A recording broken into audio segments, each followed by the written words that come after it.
Hi, Dave Jones again. I'm carrying on with this blues lesson. This is the idea with the rhythm and lead at the same time. Unfortunately, between the last two videos, my amp seems to have blown a fuse, so I think we're going to have to do a bit of an acoustic blues, but hopefully it shouldn't make too much difference. So this is following on from the video of the licks that we did in the 4 blues licks, and it also contains the 12-bar blues in A that's also up on video and is also on the site with the notation PDF download.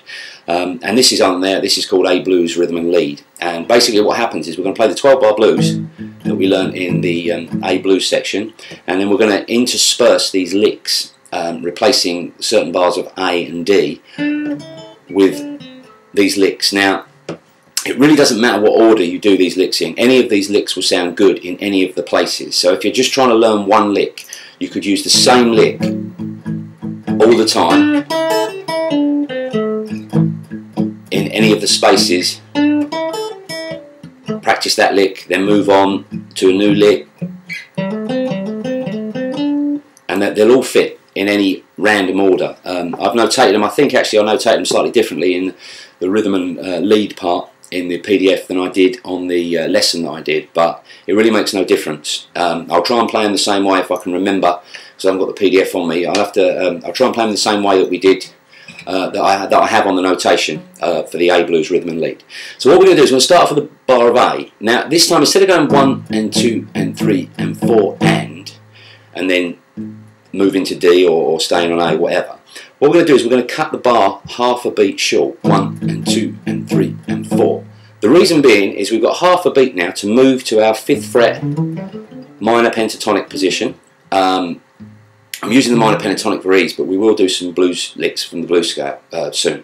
But we've got a half a beat to move from this position to this position. And each of the licks, as I said in the last video, if you're following them on, I've got a half a beat rest again at the end to get back to the rhythm position. When we play out what's called the turnaround at the end, E, D, A, I'm not going to do the rest. We'll keep that the same because we're not going to put a lick in that part. So if I play through it really slowly, and I suggest you do this slowly because you need time to get from here to here and put the lick in, particularly if you've never done this sort of thing before. And blues can sound really cool, really slow. So I'll try and remember the licks in the order they were. But like I say, it really doesn't matter what order you do them in. So here we go. So this is the blues, and we're going to cut one beat, half a beat short at the end. So we've got a bar of A, and 3 and 4. Back to A, and 2 and 3 and 4. D.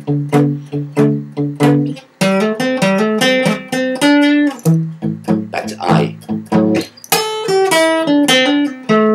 E. D. A.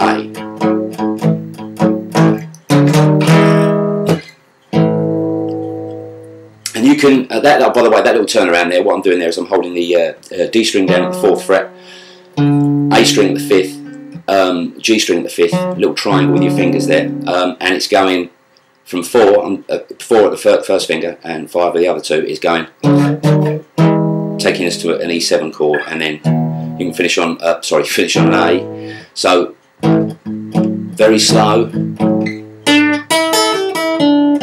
back to the A again,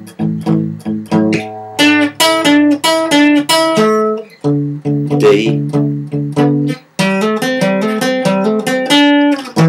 A again, E, D, A.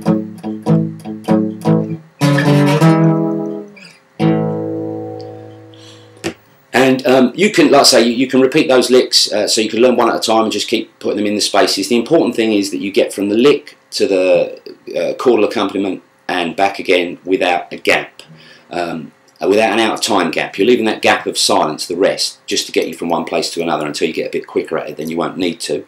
And the other thing is, if you learn this scale, anything from that scale, any notes that you can think of, will not sound out of tune. So you can start to make up your own licks. One way, like just for example, is that one way of making a little bit more of mileage out of a lick that you learn. I mean, I'm sure there's lots of licks you can learn on various other YouTube videos and out of good guitar magazines and stuff. One way of making more mileage out of a lick is playing it from the next note in the lick. I'll explain. So that lick goes with the first one we learn. So what we do now is we're going to start it from the next note in it.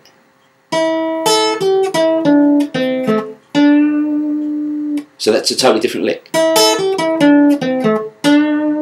And then we can start from the next note.